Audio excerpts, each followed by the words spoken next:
The phone rang with that old shrill sound that always seems too loud for a quiet afternoon. I was in the middle of whittling a little bird for my granddaughter, the curl of fresh pine wood scenting the air. I almost didn't answer, but some little tug in my gut, made me set the knife down and pick up the receiver. Ivan? It was Piotr, my neighbor for 40 years. His voice was wrong. It was thin, reedy, like a man trying to speak with a hand clamped over his mouth. Piotr, what is it? You sound ill. There was a long pause on the other end, just the sound of his shaky breath. Ivan, why did you sell the farm? The words didn't make sense at first. They were just sounds like a language I'd forgotten. Sell the farm? It was like asking me why I'd sold my own shadow. What are you talking about, old friend? I said, a small laugh in my voice, thinking it was a bad joke. I saw them today, he pressed on, his voice trembling with an emotion I couldn't quite place. Pity. It was pity. The new owners, 2 men in sharp suits, walking the north field with a surveyor's tripod. They had a map. They asked me if I was interested in selling my plot too. They said they'd just bought the Petrov land. The Petrov land, my father's land, my grandfather's land. 3 generations of sweat and blood and prayers were in that soil. Every stone I'd cleared as a boy. Every fence post I'd pounded in with my own father. Every harvest we'd celebrated under the vast, open sky. It was all there. It wasn't just a property. It was the story of my family, written in dirt and wheat. And Piotr was telling me it was gone. A coldness started in the center of my chest, a hard, frozen knot that began to spread outwards, numbing me from the inside. The cozy warmth of my little cottage vanished. The smell of pine wood turned sour. I have to go, Piotr, I heard myself say, my own voice sounding distant, like it was coming from another room. Ivan, I'm so sorry, I thought you knew. I hung up the phone. The click of the receiver settling back into its cradle was the loudest sound I'd ever heard. My hand stayed on the phone, my knuckles white. I stared at the wall, but I didn't see the faded floral wallpaper. I saw my grandfather's face, weathered and kind, pointing out where the old oak tree used to stand. I saw my mother hanging laundry on the line, the sheets snapping in the wind. I saw my own son, Alexei, learning to ride his bike on the long, dusty track to the main road. Alexei. My fingers, moving on their own, clumsy and stiff, dialed his number. It rang once, twice. Papa? He answered, his voice too bright, too quick. A performance. Piotr just called. I didn't ask. I stated it. The ice in my voice surprised even me. The silence on the other end was a confession, then a nervous swallow. I could picture him, running a hand through his hair, the way he always does when he's cornered. Papa, listen. I was going to tell you. Tell me what, Alexei? The words were chips of flint. Tell me that you sold our home? That you sold your heritage? It was the only way. The plea burst out of him, desperate and frantic. Boris, his debts, they were massive. The men he owed, they weren't just asking any more, Papa. They were threatening. They were going to take his business, his home. Svetlana was hysterical. His family. I had to help my family. His family. The words hit me with the force of a physical blow. His family. As if the line of Petrovs that stretched back 100 years before he was born was not his family. As if I was not his family. He had to help his family by dismantling mine. He sold the land that held the bones of his ancestors to cover the gambling losses of a reckless fool. He saw a century of legacy, and all he saw was a price tag, a number large enough to clean up his father-in-law's mess. The betrayal wasn't just in the act, it was in the thinking. It was in the fact that my son, my own blood, could look at everything we were and decide it was disposable. I didn't say anything. I just stood there, the phone pressed to my ear, listening to my son breathe on the other end of the line, a stranger now. The insult wasn't just the loss of the land. The true, deep, carving insult was the realization that the son I had raised, the boy I had taught to love that very soil, held it in such contempt. He had traded our past for another man's future, and in doing so, he had broken something between us that I knew with a sickening certainty could never be repaired. The sun, a pale and gentle gold, finds me each morning in the same place, on the wooden stool beside my small vegetable patch. My hands, these old hands, are the first thing I notice. They are gnarled, the skin like worn leather, the knuckles swollen and prominent. Dirt is permanently etched into the creases of my palms and under my fingernails, a badge of my current station. But if you look closely past the earth and the years, you'll see they are steady. There is no tremor. There is only a deliberate, patient purpose in every movement. I press a seed into the dark, rich soil, my thumb making a perfect little hollow for it. This is my world now. A few rows of potatoes, some cabbages, a handful of tomato plants struggling against the cool air. It's a fraction of what it once was.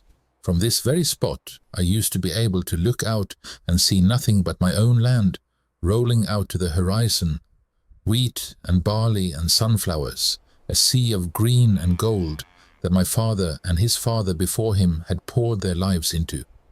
Now the view ends at a line of poplar trees marking the new boundary. The rest is just someone else's. But I don't dwell on that. Not out here. Out here there is only the simple, honest work, the feel of the soil, the smell of the coming rain, the quiet symphony of the birds. This is the man they see, Ivan, the retired farmer, the quiet neighbor, the gentle old man put out to pasture.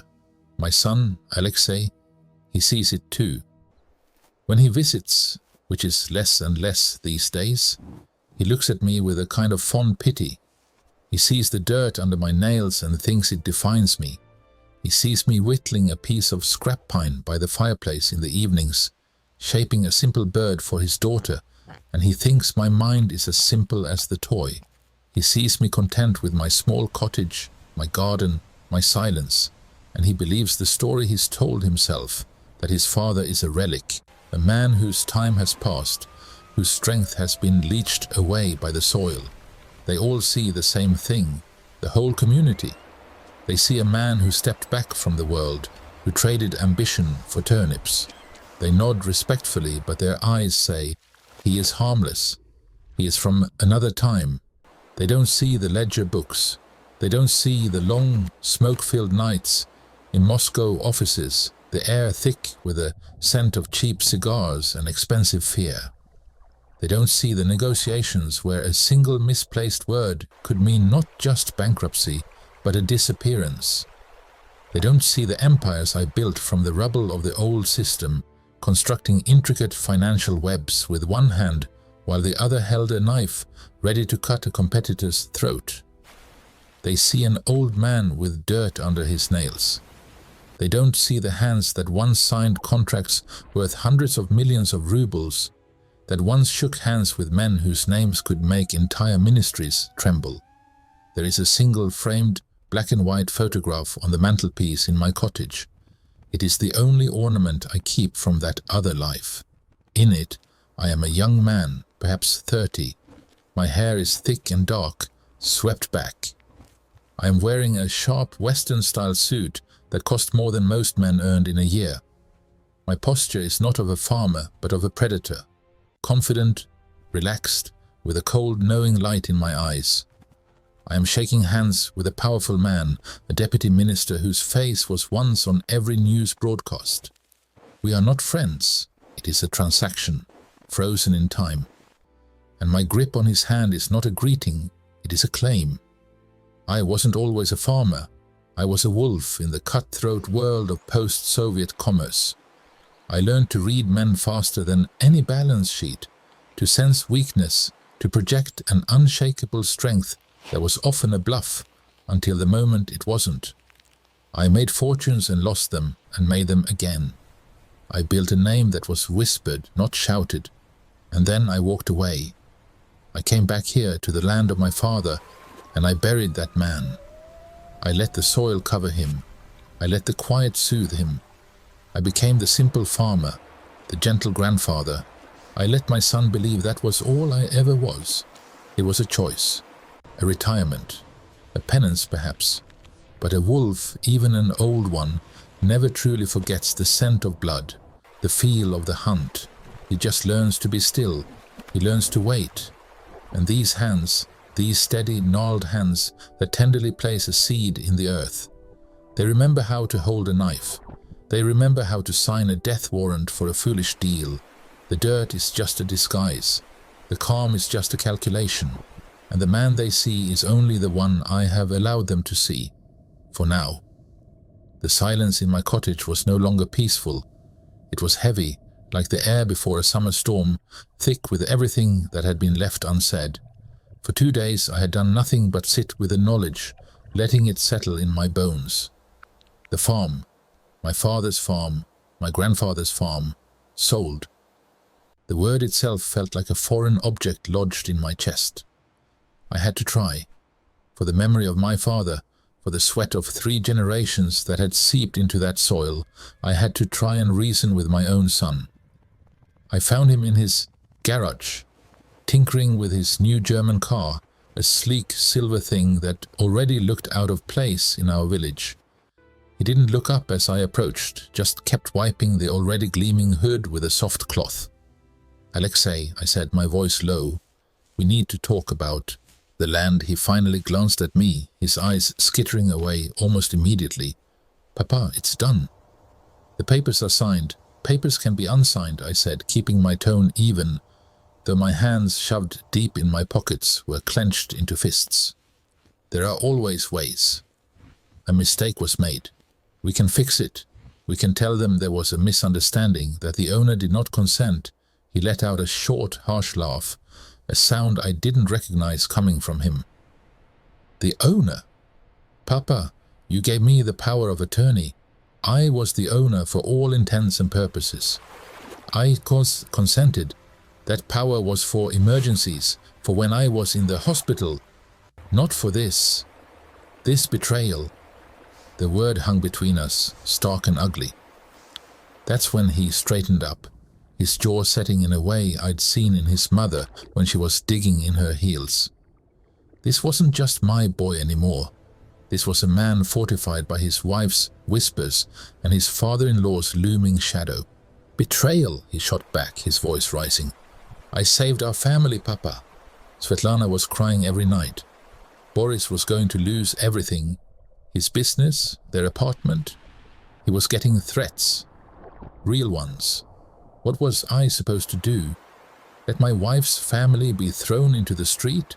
The money saved them. It saved us. "You should be happy for us. Happy." He told me I should be happy, as if he'd bought a new tractor, not sold our soul. The sheer, blinding ignorance of it stole my breath. He saw a lump sum of cash, a problem solved. He didn't see the legacy, the future, the very earth we were made from. I tried another tack, appealing to the businessman he pretended to be. "Alexei, listen to me. The price. Do you even know what you sold it for? That land with the new highway route announced just last month? You sold it for a fraction of its value. You were cheated."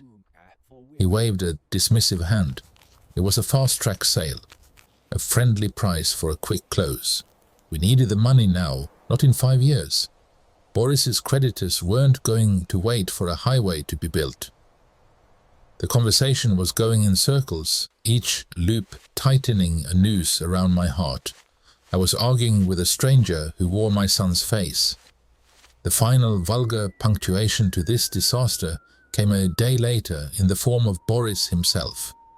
He pulled up in his own flashy car, the one I suppose my land had paid for, and strode into my garden as if he owned the place. He was a big man, not with the solid strength of a farmer, but with the soft, bloated bulk of a man who did his work with a phone and a loud voice. "Ivan," he boomed, his smile a predatory slash across his face. "I came to thank you. I didn't stop digging around my potato plants." "There is nothing to thank me for." "Oh, but there is," he said, stepping closer, the scent of expensive cologne clashing with the smell of damp earth. "Your boy, Alexei. He is a real man. He saw a problem and he solved it. He didn't hide out here in the dirt with his cabbages, worrying about the past." I slowly straightened my back, looking him dead in the eye. The insult was meant to wound, but it just felt pathetic. He was a gnat buzzing around a bull. "My cabbages feed me," I said, my voice quiet. "They do not put me in debt to dangerous men."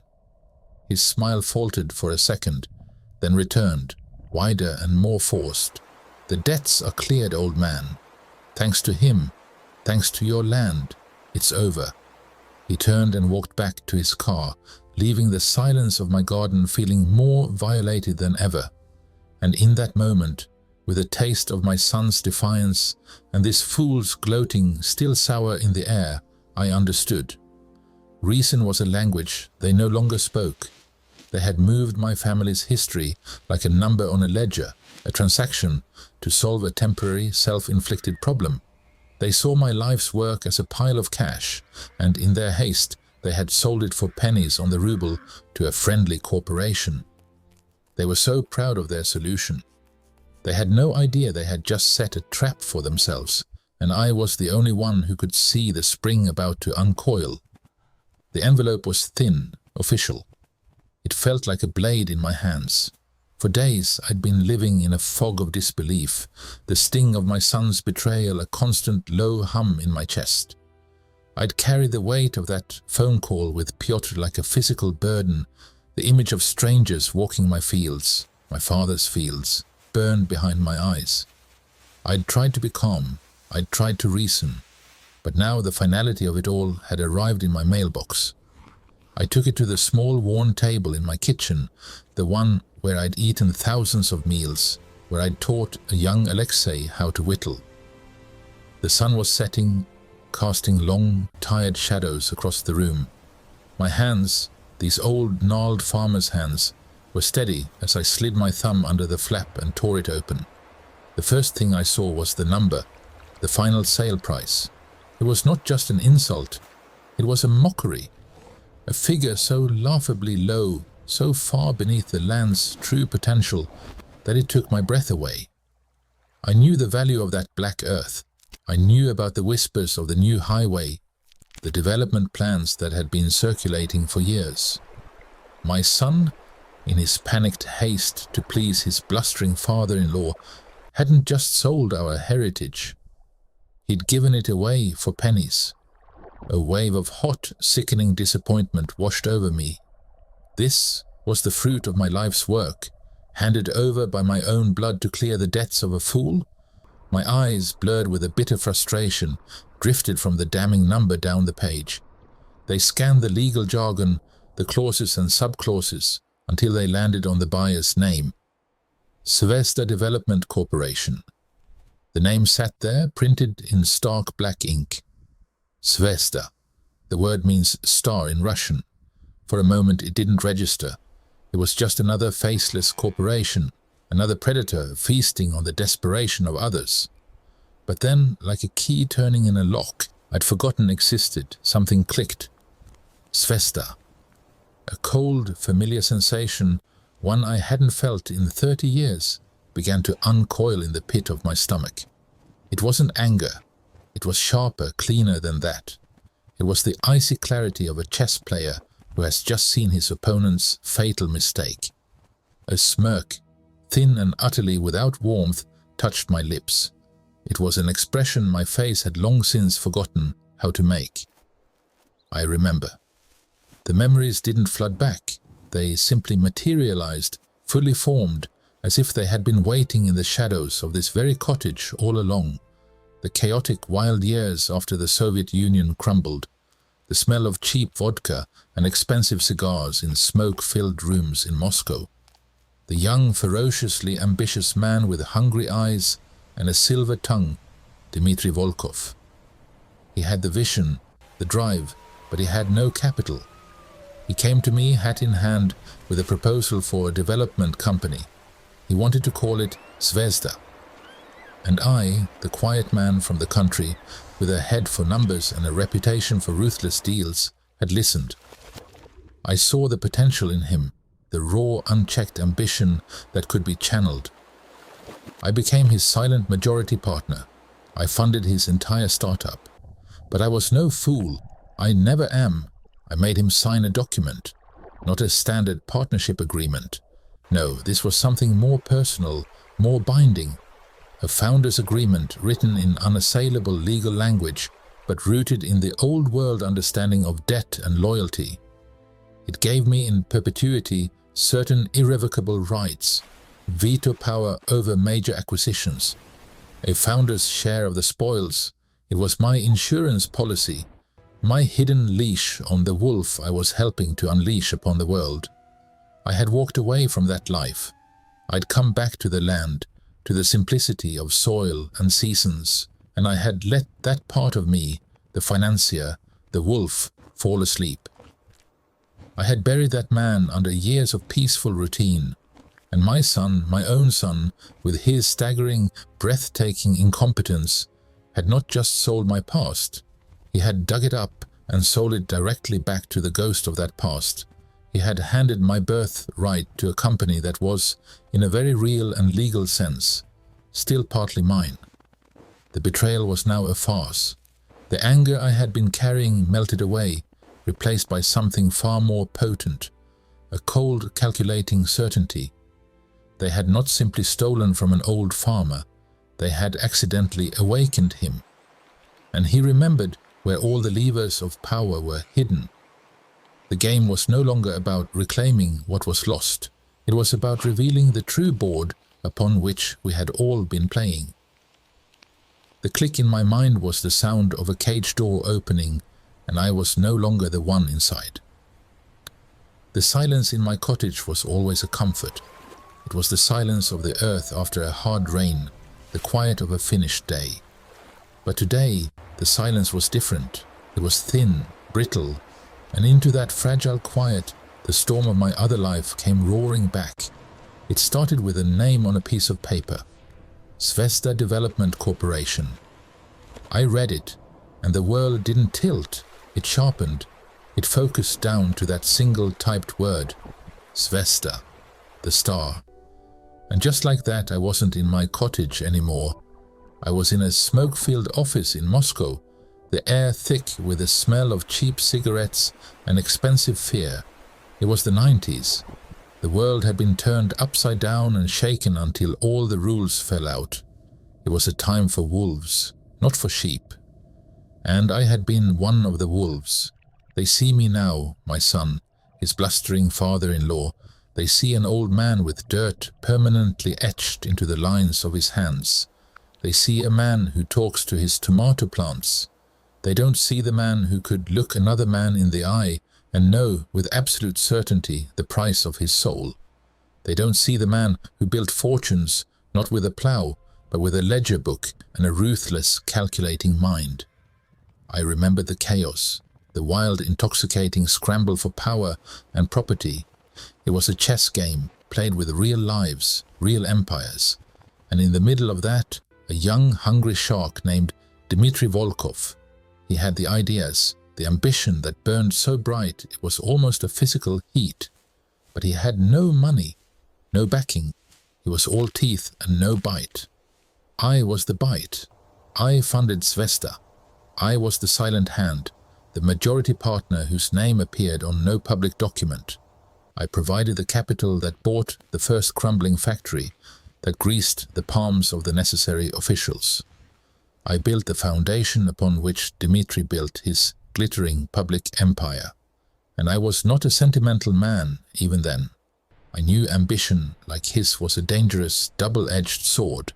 So I had my lawyers draft a contract, not a standard partnership agreement, a founder's agreement, a piece of paper woven with threads of steel and secrets.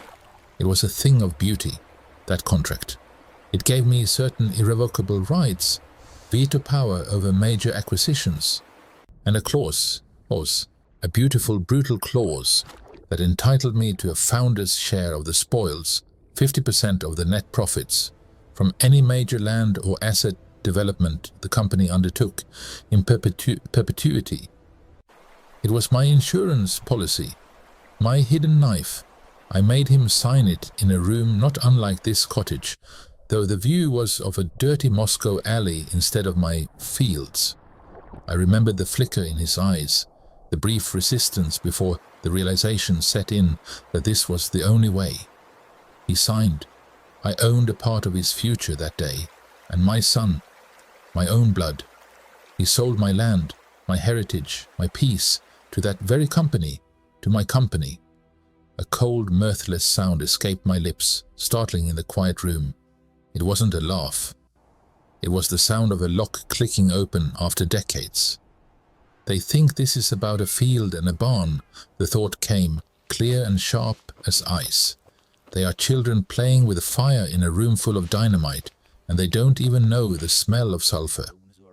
Alexei sold an asset, a simple transaction in his mind, a number on a page to solve a number on a debt. But he forgot the most fundamental rule of commerce, a rule I learned before he was even a glimmer in my eye. You cannot sell what you do not own. He sold the deed, but he did not own the history. He sold the soil, but he did not own the power buried deep within it. He sold my asset, and in his breathtaking, foolish haste, he sold it directly back to me. The anger I had felt before, the hot, raw betrayal, was gone. In its place was a profound, glacial calm. This was no longer a family drama. This was business, and business was a language I was fluent in long before I learned the names of all the different types of soil. My eyes drifted from the sale papers to the old, scarred wooden chest in the corner of the room. It was covered by a simple homespun cloth, a relic my wife had woven. Beneath that cloth was my past, my other self. It was time to open the old ledgers, time to dust off the secrets, time to make a call to an old friend and remind him of the signature on a contract he had likely hoped was forgotten.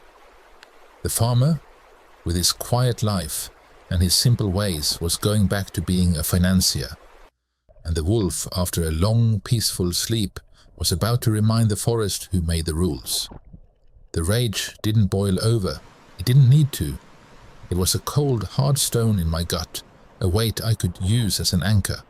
For weeks I moved with a purpose my son and his blustering fool of a father-in-law would never recognize.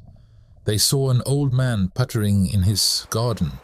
They didn't see the architect drawing up blueprints for a reckoning. It began in the silence of my cottage, under a floorboard that had warped just enough over the decades to be unnoticeable. I pried it up, the old wood groaning in protest. The air that rose from the cavity was cold and smelled of earth and time. There it was, a simple black steel briefcase, scarred and dusty, but its locks still gleaming. I hadn't opened it in over 20 years. The combination was a date from a life I'd left behind, the numbers clicking into place with a satisfying finality. Inside, nestled in faded manila folders, wasn't just paper. It was power. Deeds, contracts, ledgers filled with columns of numbers that told stories of empires built in smoke-filled rooms. And there it was, right on top, just as I knew it would be. The founder's agreement with Dmitri Volkov. The paper was slightly brittle, the ink a little faded, but the clauses were as sharp and unforgiving as the day we'd signed them. My lawyer back then, a viciously clever man named Yuri, had insisted on the founder's share of a spoils clause. For any major asset acquisition by the company, he'd said, his voice a low rasp, you retain a 50% stake in the net profits, in perpetuity. It's your insurance policy, Ivan. Never sell it. I never did. The next step required a phone call. Not a frantic, desperate plea, but a single calm transmission. I had memorized Volkov's private line, a number known to fewer than 10 people in the world. I dialed. It rang once, twice. A young, efficient-sounding assistant answered. I didn't give my name.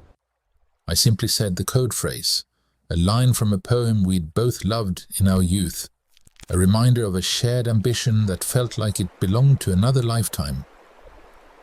There was a sharp intake of breath on the other end, a frantic shuffling of papers, and then silence for a full 30 seconds.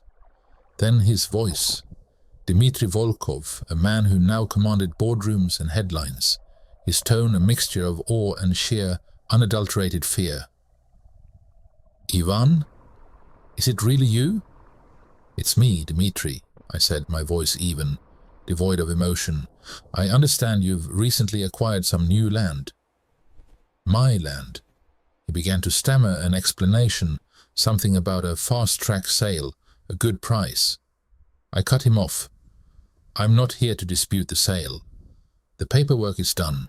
My son saw to that. I let the word son hang in the air, a testament to the incompetence he had just benefited from. I am calling to invoke Clause 7b, the founder's share. The silence on the other end was profound. He knew what it meant. He'd signed it. He'd built his empire on the capital I provided, and this clause was the chain I'd always held, a chain he probably prayed had rusted away to nothing. 50%, he finally whispered, the word sounding like a death sentence. 50% of all net profits from the development of that land, I confirmed. I expect the formal acknowledgement from your legal department by the end of the week. I didn't wait for his reply. I hung up. The call had lasted less than 2 minutes. The document arrived by courier 3 days later. It was beautifully printed on heavy, expensive paper, with a Zvezda Development Corp. Logo embossed at the top. It was a simple letter, really. It acknowledged my irrevocable 50% stake in the net profits of the project designated as the Old Orlov Farm Logistics Hub. It was signed by Dmitri Volkov himself. I didn't summon them. I waited. I knew they would come, drawn by their own anxiety and Svetlana's nagging fear. When Alexei's car finally pulled up, with Boris slumped in the passenger seat, I was sitting at my rough-hewn wooden table, a pot of tea steeping between us.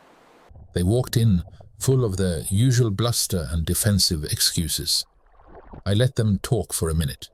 Then, without a word, I slid the single sheet of paper across the table. Alexei picked it up, his eyes scanning the words. I watched the color drain from his face, his hand beginning to tremble. Boris snatched it from him, his piggy eyes squinting at the legal jargon and the powerful logo. You wanted to solve a debt? I said, my voice so quiet they had to lean in to hear it. Fine. Now you work for me. Alexei looked up, his eyes wide with a confusion so deep it was almost pitiable. Papa, what is this? What have you done?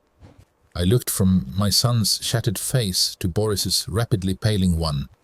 Every ruble of profit that land makes, from now until the last truck is unloaded at that hub, half of it is mine.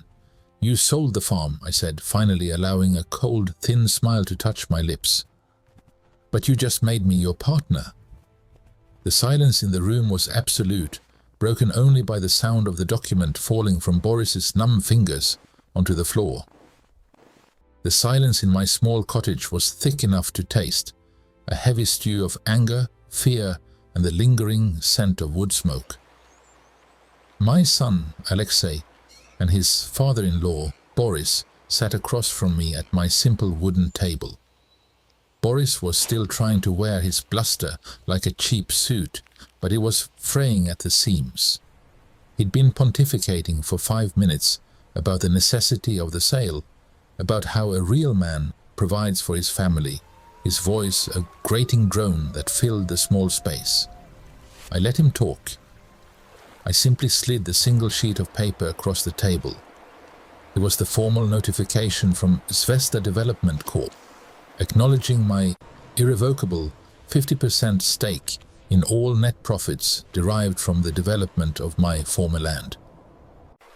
Alexei picked it up, his hands trembling slightly. He read it, his lips moving silently over the legalese. This can't be real, he whispered, his voice cracking. How? Boris snatched the paper from him. His eyes, small and piggish, darted across the page. For a moment, there was just confusion. Then the understanding dawned, and it was a terrible thing to watch. It didn't dawn like a sunrise. It crashed over him like a collapsing glacier. 50%? He breathed, the word barely audible. Then louder, a note of hysteria creeping in. 50% of the profits? He looked from the paper to me, his face beginning to glisten with a sudden, sickly sweat. My debts, the money from the sale, it's already spent. It's gone. Our salvation, He was sputtering, his bravado evaporating, leaving behind the raw, terrified man he'd always been. He had built his entire sense of self on a foundation of loudness and debt, and I had just pulled out the final support beam. Our financial salvation, I said, my voice calm and level, is now entirely dependent on the success of a project that will, by contract, make me a very wealthy man. Every brick laid, every truck that rolls in will put money in my pocket. The man you called a coward, hiding out here with his cabbages. That was the final push. Boris's eyes widened in sheer, unadulterated panic. He began to gasp, his hand clutching at his chest, his face turning a frightening shade of grey. He wasn't having a heart attack. It was something far more profound. It was the complete and total collapse of his world. The man he had insulted and dismissed was now his silent majority partner in life itself. He slid from his chair onto the floor, not in a faint, but in a crumpled heap of utter defeat, wheezing and muttering incoherently about ruin. Alexei stared at his father-in-law, horrified, but before he could even move to help him, my old brick-like mobile phone rang on the table. The shrill sound cut through Boris's gasps. I picked it up. I knew who it was. Ivan. The voice on the other end was smooth, confident, laced with the power of a man who commanded boardrooms. Dmitri Volkov. Dmitri, I answered.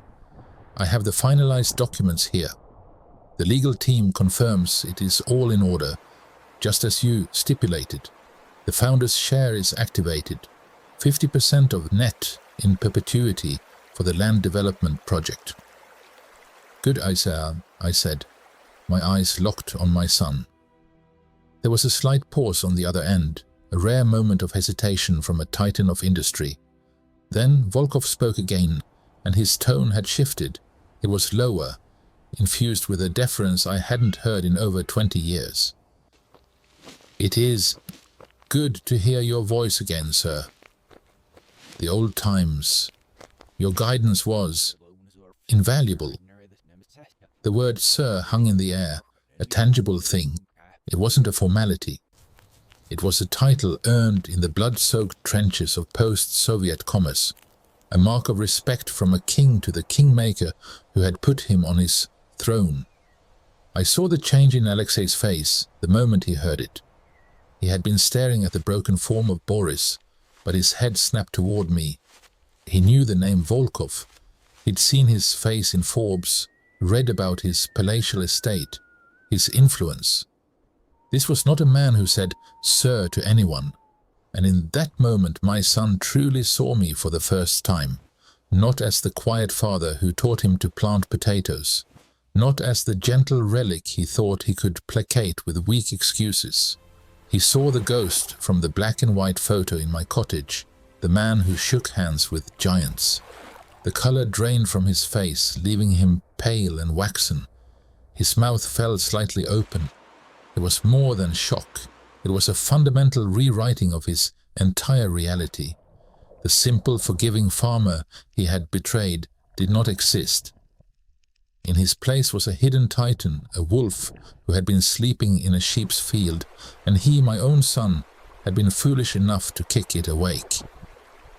The collapse of Boris was loud and messy, a spectacle of flailing limbs and pathetic gasps. But the collapse of Alexei was silent, internal, and infinitely more devastating. It was the sound of a son's entire understanding of his father shattering into a million unrecognizable pieces. He wasn't looking at his provider anymore. He was looking at his creditor. He was looking at his wrath. The silence in my small cottage was heavier than any I had ever known. It wasn't the quiet of the countryside I loved. It was the sound of a family breaking. They were all standing there, right where I'd laid the single sheet of paper from Zvezda Corp on the rough wooden table. The document was the truth, plain and simple, and the truth had a way of changing everything. Svetlana was the first to make a sound. It started as a sharp, disbelieving intake of breath, and then it erupted. She turned on Alexei, her face a mask of pure, undiluted fury. All the carefully constructed composure she'd worn for years, the city girl, superiority, it all vaporized in an instant. "You idiot!" she hissed, the words like shards of glass. "You absolute blithering fool! You sold our future to your own father. You didn't even do the one thing you set out to do properly." Alexei just stood there, his shoulders slumped. He looked like a boy who'd been caught stealing, not a man of nearly 40. He couldn't meet her eyes, and he certainly couldn't meet mine. I saw the shame first, a hot, red flush creeping up his neck. Then I saw the fear, the dawning horror of what he had truly done. He hadn't just sold a field, he had unlocked a door to a part of me he never knew existed, and he was terrified of what had walked out. But underneath it all, flickering in his eyes, when he finally dared a glance at me, was something new, a dawning, grudging, horrifying respect. He was looking at a stranger, and that stranger was his father. And then there was Boris, the great blustering Boris, the man who'd filled my cottage with his loud voice and his insults about my cabbages. He had gone pale, a sickly grey color. His hands, usually waving about to emphasize his points, were trembling at his sides. He looked from the document to me and then back again, as if hoping the words would change. He understood the new math instantly. His salvation, his clean slate, was now entirely dependent on the success of a project that would pour money directly into my pockets. Every ruble of profit that saved him would enrich the man he had mocked. The bravado had not just left him, it had been surgically removed. He was neutered utterly and completely. He was afraid to even speak, terrified that any sound from him might draw my attention. And me? I felt nothing. No rage, no triumph, just a vast, calm detachment, like a surgeon after a difficult operation. The emotional storm was over. The betrayal had been a wildfire, scorching everything I thought I knew about my son and my life. But the fire had burned itself out, and what was left was a clear, open landscape. I was no longer the victim the old man wronged. I had been transformed. I was a stakeholder, a partner. The beautiful, cruel irony of the situation was now the central fact of all our lives. Alexei's grand, desperate solution to save his wife's family from financial ruin had, in one masterful stroke, chained their entire financial future directly to me. Their well-being was now inextricably linked to my own. They needed the logistics hub to succeed, and its success would be my success. They had to hope I was as shrewd and ruthless a businessman as my past suggested, because their comfort depended on it. I watched them for a moment longer, this broken tableau of my family. Svetlana's furious, tear-filled eyes, Alexei's slumped shame, Boris's petrified silence. I had not forgiven them. Forgiveness was a luxury for a simpler time, for smaller wounds. This was not a wound, it was a restructuring. I had taken their short-sighted betrayal, and I had forged it into a new reality. I held the leash now, not through shouts or threats, but through the quiet, unassailable power of a contract and a past they could never comprehend. I finally moved, walking to the door and opening it. The evening air was cool. I didn't say a word. I didn't need to. The message was clear. The meeting was over. The new arrangement was in place. They filed out, each lost in their own private hell of consequence. Svetlana in her rage, Alexei in his shame, Boris in his terror. And I was left in the silence. No longer just a retired farmer in a cottage, but a man who had just reclaimed his throne from the shadows. The first real snow of the season was dusting the grounds of my new estate, and from my study window I watched it settle. Not on my fields, not anymore. On manicured hedges and a paved driveway that led to a wrought iron gate. The cottage was a memory, a place for a different man. This house was smaller, yes, but it was built of stone and steel, and it was entirely, unequivocally mine. No one's name was on the deed, but my own. It was bought not with the sweat of my back, but with the first sizable payment from Zvezda Development. The farm was gone, but the fruit of its betrayal was paying for a life I had walked away from decades ago. My study was warm, the silence broken only by the soft rustle of paper. Spread across the broad oak desk were not seed catalogues or almanacs, but financial reports, projections for the logistics hub being built on my former land. The numbers were impressive. The new highway had been confirmed, and the value of that land had tripled in the minds of investors since the groundbreaking. I traced a column of figures with a finger that no longer had dirt permanently lodged under the nail. These hands, which had held plough handles and whittled wood for so long, now held a fountain pen. They were remembering their old strength. The phone on my desk purred, a soft, internal line. I picked it up. "Ivan," the voice on the other end said. It was Dmitri Volkov. There was no small talk. There never was with us. It was one of the few things I appreciated about the man.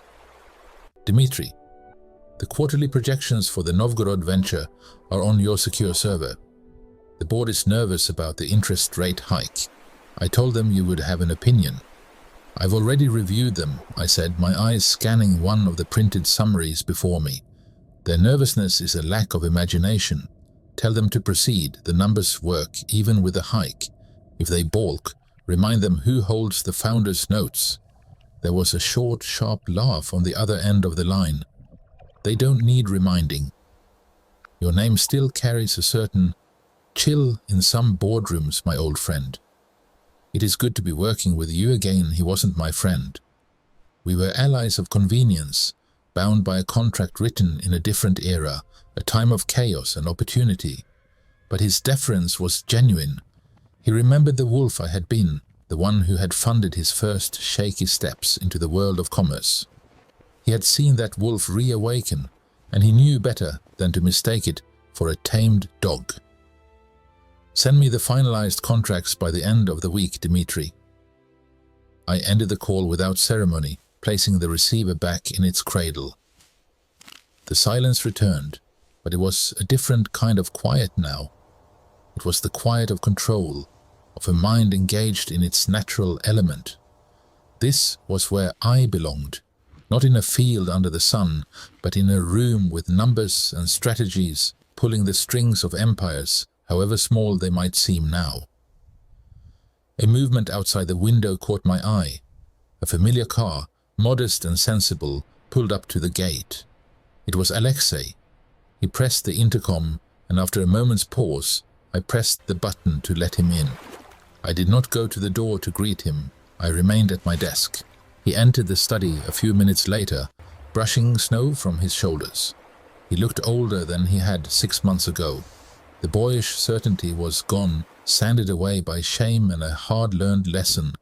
He held a folder in his hands. "Papa," he said, his voice formal. "Alexei." I gestured to the chair opposite my desk.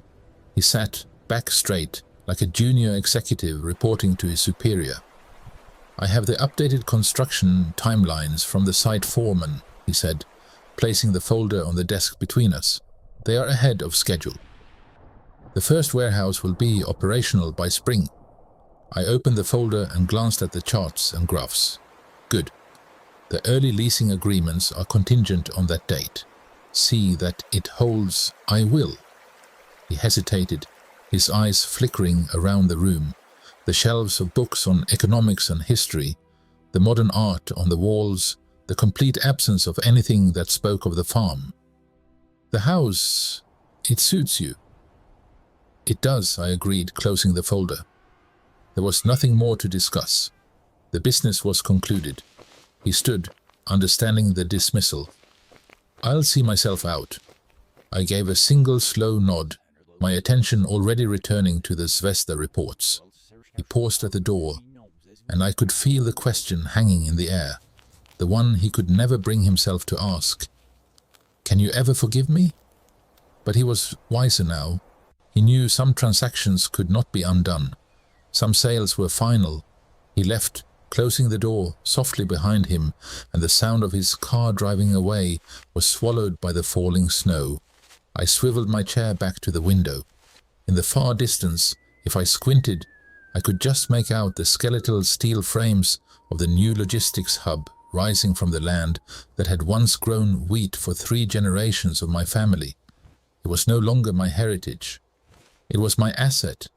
They had tried to bury me in the past, to sell my history for scrap, but they had only succeeded in digging me up. The old farmer was gone. In his place was a financier, a man of quiet power, living a life of fierce independence, built brick by brick from the cold, hard ashes of their betrayal. And it was a life that, for the first time in a very long time, felt entirely and completely my own. They see me now in this new house with these clean windows and this quiet study. They see the financial reports on my desk, the way Dmitri Volkov still calls me sir. They think this is the victory. They think the victory is the money, the respect, the fact that I am no longer the old man in the cottage with dirt under his fingernails. But they are wrong. The victory was never about getting the farm back. That land is gone, and with it, a certain kind of peace. The victory was not even in the shock on my son's face when he realized the man he had dismissed was a ghost from a world he could never comprehend. Those were just symptoms, consequences. The real victory, the only one that truly matters, was the moment I remembered who I was. Not Ivan the farmer, but Ivan, the man who built empires from the ashes of a fallen one. The man who understood that the most valuable currency is not rubles or dollars, but leverage. It is the strength you carry within you, the knowledge you possess, the history you have lived that no one can ever take from you. They thought they could take my past and sell it for scrap. My son, my own blood, looked at 100 years of our family's sweat and toil, our name written into that very soil, and he saw a price tag, a number to solve a problem. He saw an old man and assumed the fire had gone out. They all did. My son, his wife, that blustering fool Boris. They mistook my silence for surrender. They mistook my contentment for weakness. But a lion, even an old one, never forgets how to hunt. He just chooses his moments. He conserves his strength. He watches from the tall grass while the younger, louder animals make their noise. And when he finally moves, it is not with a roar, but with a silence that is more terrifying than any sound. It is with a precision that ends the game before the prey even knows it has begun. Remember this. Burn it into your mind. Never mistake a quiet man for a weak one. The loudest voice in the room is often the most frightened. The man who speaks least often knows the most. My strength was not in my fists or my anger. It was in my mind. It was in a briefcase full of papers that held more power than any tractor or plow. It was in a memory of a handshake made 30 years ago, a promise etched not just on paper, but in the character of the men who made it. And never ever sell what isn't yours to sell. My son did not just sell a piece of land. He sold a piece of his own soul. He sold his father's trust. He sold his right to come to me for guidance, for that easy companionship we once had. He traded it all for a quick solution, and in doing so he created a problem with no solution at all. He learned the hardest lesson a man can learn. Your heritage is not a burden. It is not a relic. It is your power. It is the foundation upon which you stand. It is the story that gives your life weight and meaning. It is the one thing that is truly, irrevocably yours. Guard it. Guard it with your life. Because if you don't, someone will come along who sees it as just another asset. They will try to strip it from you, to melt it down for parts. Do not let them. Know your worth. Know your history. Know the power you hold, even when you choose not to use it, especially when you choose not to use it. That is the legacy, not the land, the strength. If you found a piece of that strength in my story, if it reminded you of a time you had to stand your ground against those who underestimated you, then do me a favor. Let me know in the comments below. Share your story. Our stories are our heritage, too. And remember to like this video, subscribe to the channel and ring that bell. There are more stories of quiet strength to come.